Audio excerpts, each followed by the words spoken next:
Hey guys. Hello. So we've been busy over the weekend in the shop a lot. Yes. So we didn't really have time to film too much. We were busy actually doing it. But we thought we'd update you a little bit on where we are on a little project we started. More of a personal project, not so much for the show. Addie had the idea to build a tea cabinet, and I need to work on joinery anyway for the Protosynth MIDI cases. Had to get really good at this kind of thing. So she picked up a bunch of poplar, as you saw on the floor there. And now, after some work in the shop, we managed to put together Ba-ba-da-bum. some of these. Yes. These are with the new router table that the Rabbit Hole folks have been building. We have an assembly line So that's all here. bandsaw, clamps, and router table. Yep. Does all that. And we did rabbet joints, so it was actually really easy. So this piece down here, we just rabbeted the sides, and then these pieces don't have any rabbets. They're just set into the slots.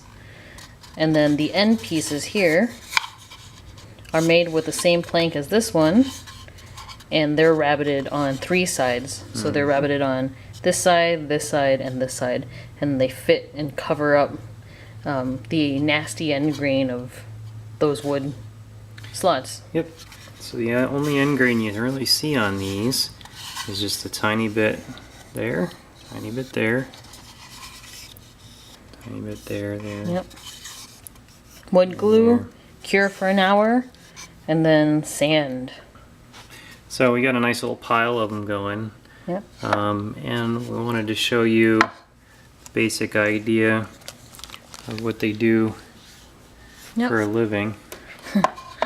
So it was a tea cabinet that I really wanted to make for our sunroom. How many drawers? So far 24 is the goal, but I think I might do 35. Oh boy. Just because it'll look nice. And I might be able to use it for other stuff. So, Now, these tea bags are pretty big because they're Huzzah. Bigelow, but you know, you put, they're big because they're Bigelow? yeah, Get it? you put black tea in there and it's going to be just perfect. Yep. So, there it is. And I haven't got So far. around to doing the next iteration on this guy just yet because I was helping Addie We're with these churning them out like crazy. many hours of work. Yep. Okay. Okay. Hey, it's another beautiful week in Rochester. It's nice and green outside. We have Tombstone all taken apart because we were just doing a photo shoot Yep. for Audio Express magazine. Tombstone's going to be in that. You know it's gonna rain tonight, right? Cool. That's because you're taking Tombstone's picture. So it's been a few months since the last time you guys have seen Tombstone, and as you can see, as predicted, the robot has continued to darken over time. Awesome. We'll take a tour of some of the new stickers because we haven't been up here lately. Lots of OSH Park. Tons. Tindies all over the place now. Heat Sink Labs. You visited Those them. are Chaz? Yeah. That's Chaz stuff. Haggerty. Hackaday. We got some zombie More ones, of Hackaday. Joe keeps sending us zombie bumper stickers. Thank you, Joe. Oh, there's some more Hackaday over here. course. I have a few to add on actually. Like I know we space got the ones. Space Hackaday stuff. Got an Asus sticker. Let's see, what else? More Tindy. More zombie stuff. Hack 5. Yeah, there's Hack 5 on here now. And we got the propeller sticker. Of course. Yeah. Alright, we got some stuff in the mail. So let's take a look at it. Okay. So, in my quest to look for options other than serial LCDs, you know, you've got SPI that you can use in I2C and parallel, of course. We ended up going with parallel, but before that, I ordered a whole bunch of different options. So I think these are from buydisplay.com. See if I can get this one open. Note, it just takes a really long time to come from China. Like months. Yeah, pretty much. There's two of them. They're super cute. And I think these are SPI, I want to say, but from my limited understanding, I think SPI can be So those were converted potentials to for the I2C. cardiac simulator? Yep. But we're not using them yet. No, not yet. Okay, Yeah, and the maybe bigger in- one I think is for me. And that's something I wanted to check and see the size on it, how well it works. Yep. Because I have a project in mind for it down the pipe a little bit. Not gonna tease you guys with it just yet, but Ooh. something. Do I know what it is? Yeah. Oh, okay. Alright, just stick these back in.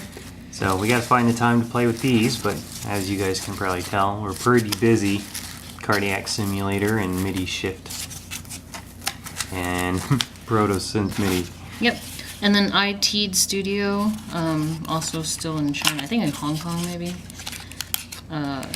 It was suggested that we get some of their boards. I guess I can open it.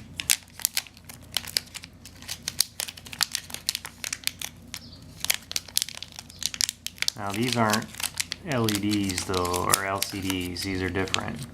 What? These are Oh, OLEDs. LEDs. Oh. Yeah, I guess that is. 128 by 64. Look at that. Isn't that cute? I don't know that I've ever really seen one light up in person, so it should be pretty fun to play with. And then, and it, oh, it's, I guess it's I2C, because it's SEL SDA. That looks pretty easy to access, Cool. right? And they made the board already for you, so. So maybe we can convince Addie to hack on these a bit this week. Everybody let her know, because we just sent off the boards this week for the cardiac simulator. Yep. So she can do a little bit of fan request stuff and you know, community I still building. have parts Yeah, she's still got the normal stuff, to do, but but she can have a little more time this week because we finally got that out the door. yeah. So we'll see. Yeah. This might be an option to play with since it's I2C. I'm gonna be just busy working on hacking a synthesizer the next few days. So Yep. yay. So those are the little displays. Okay, I'm making some progress on this thing. I've got, last week we soldered up several of these. So this one is being used to test my hack on this circuit. It's all very rough at the moment. It'll all be nice and neat eventually. I'm just figuring out exactly how to attack the circuit. The first 5 I want to do are these. I want to be able to trigger those through the MIDI shift. So in order to do that, I took off the pad here, and all of these buttons go down to the same line on one side of their switch. This line comes along here, up in here, and eventually lands on this jumper. So I'm tapped into this jumper here, and that's basically the ground connection, and I've got it up on the scope. It's the top line, so I touch it with my finger, you can see I'm affecting it. So that's basically where the processor is checking to see if any buttons in this group are pressed down. Now obviously there's more than one button attached to that line, so what the processor is doing is turning on power to these one at a time and then checking to see if the power made it through to the other side. Does that make sense? Sure. It's like a round robin checking. So Right. as I'm pushing that one, the processor has checked that many, many times in just the amount of time that it takes me to depress that switch.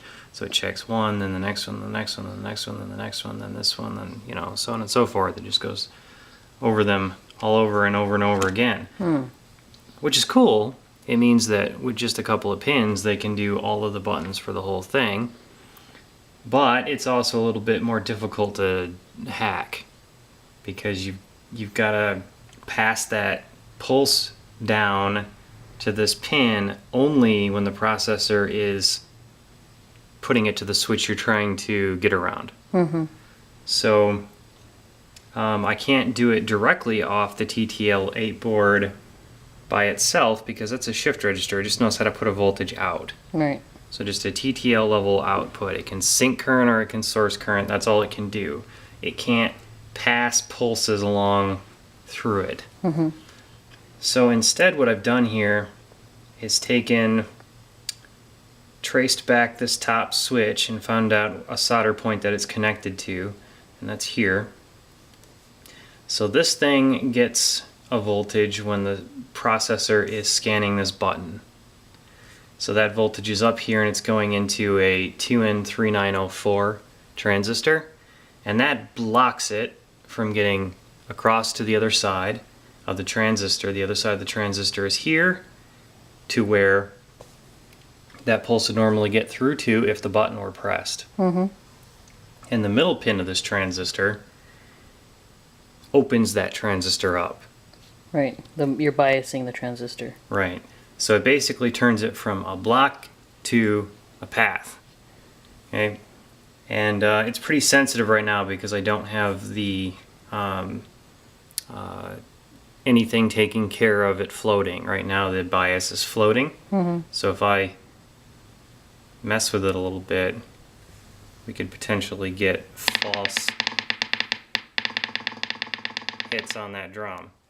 Now we can deal with that by, you know, having a big resistor pulling it down to keep it from floating, and then a smaller resistor out here. So basically what this type of transistor, the NPN BJT transistor, when you apply voltage to this center pin, it opens up that gateway. Right. So then I can use my TTL8, which that's all it knows how to do is, you know, Give voltages. give it or sync it. So now when I press a key on my keyboard, it goes to the MIDI shift. This turns those ones and zeros into voltages, and I can tie one to here. And I need to tie another one of those outputs to, you know, every single one of these buttons that I want to trigger. And I need to have the transistors in between all of those things. I have a question. Yeah. So you see how like that pad, Yeah. that covers like a whole bunch of the different pads there. So do you have to do all three of them? Like trigger all three of them at the same time? No, there's 4 on this button. And if you look, if you were to go in and look at it carefully, you would see that all of the bottom sides of the switches go through a trace to this bottom trace directly. And all of the top sides of the switches for 1, 2, 3, 4, these 4 buttons, all lead to the same trace that comes out here. I see. And the same story is true for all of them. All of the bottoms lead to one single trace down here. But each of the tops for each button group leads to a different trace on this bus here. And those all go into... They also join up with pulses coming across from other buttons on the board as well. I see. So it's complicated, but I mean they designed it this way because of the limited resources of the day, and this is the most efficient way for them to do it on the processing side. Sure. Okay, just wondering.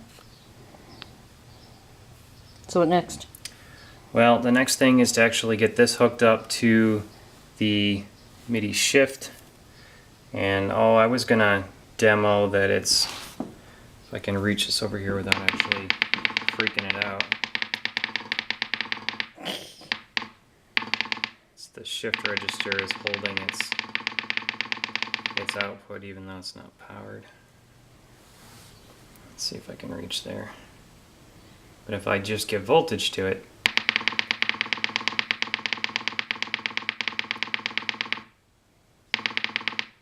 it's a little too unstable as it sits right now. If I were to take this board off of it just momentarily, that wouldn't get stuck like that. It would just do a single hit when I touched it with this line. This is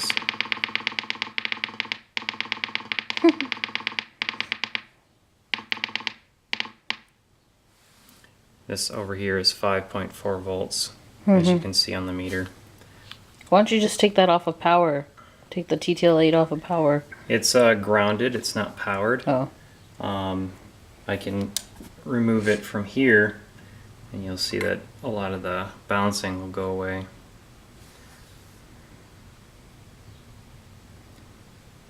My iron is off, so it'll take a second.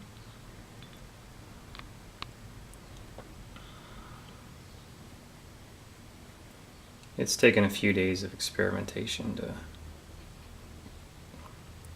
find all these points on the circuit. There's no documentation for the circuit out there. Oh, that's handy.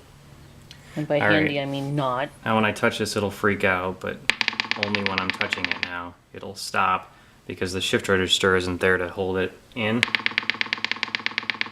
So, it's a little bit different, right? Yeah. But now if I get far away from this one, I can just do single hits. Right? I don't look at the Wrkshp. We can actually see the pulses coming by on the oscilloscope as well. As I was saying, this top trace here is this where the pulses are getting across the switch and back in to the processor. But the bottom line is this line here. And this is the power side of the switch, you know, the thing that's getting blocked. So if we take a look at the scope, I'm going to press this button. And if you look really closely, you'll see a little dip here. Can the camera pick that up okay?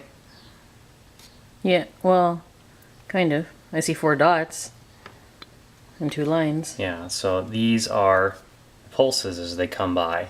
And you can see it on the supply side. And then you can see that coming through on the receive side. Yep. Oh, I see. Cool. And that's what we're trying to defeat. Trying to get around that. Alright, I gotta hook up some MIDI shift board stuff up to this and we'll be back. Okay. Alright, Whisker. Okay, it's Tuesday and I've got the NPN transistor wired up like I was doing here, but now this is actually connected up to the shift MIDI, so that's keeping it from going blah blah blah. So when you touch it, it doesn't freak out anymore What's that, Whisker? the 595 holds it low when it's in the low state. Yeah. And yeah, we got the shift MIDI, and here's the MIDI cable coming across here to the back of this MIDI piano, and I've got it set to lowest octave and here. So I'm going to turn the mod wheel and you can look at the one sitting on the MIDI cable. Okay. So we've still got the 7 bits thing Yep. going. Okay, so it is working on there. Now I'm going to hit this key. Wait, show that again? The TTL8 supposed to light up? Yeah, right here. Oh, wrong one. Yeah, control change on control 1. The first one is control 0. There we go. So that's just me changing the Bam. 7 bits on this wheel here. Cool. But that's coming out of this port. But coming out of this port is the note information, and that's what changes when I press keys on the keyboard. Okay. So this key here. So now if you aim the camera over there, we're doing that on the circuit. And if you take a look at the scope, you can see that as I press the key here, the same thing is happening now as what would happen if you were to press the button on that keyboard. Yep. And if you look at the multimeter, you can see that when I'm pressing the key, it's applying 3.3 volts. to the base of that NPN transistor. So I just let Oh go, yeah. hit it again. Okay, 1 down, 5 to go. But it obviously has to be done in a cleaner method than this, because this is like a 3-dimensional sculpture and stuff.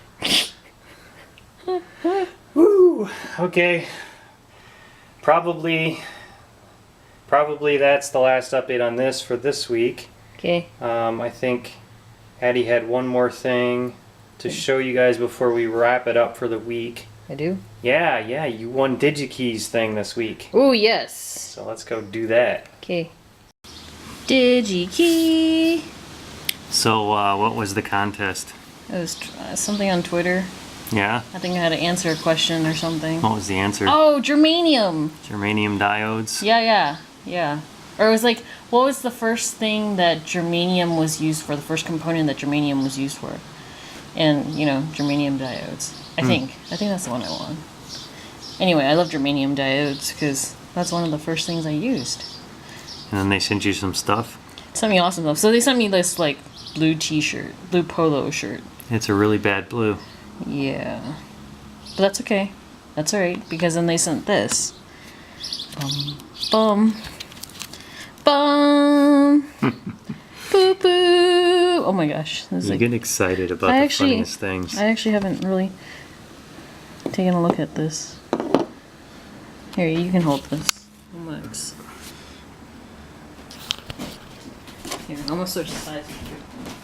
Alright, cameraman. Why is this? This is excitable worthy. Uh-oh, I can't get this out. Uh-oh. Is it supposed to be that difficult to get out?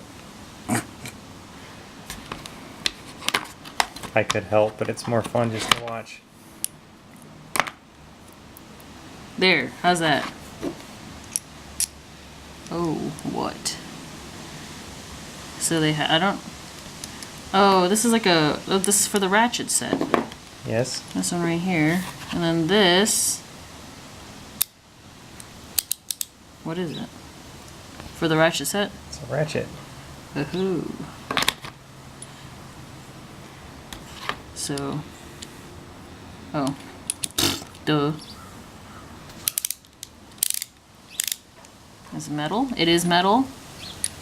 It's not the best, but it'll do. In a pinch. In a pinch. I think that's what it's for. Yep. Haha. Meow.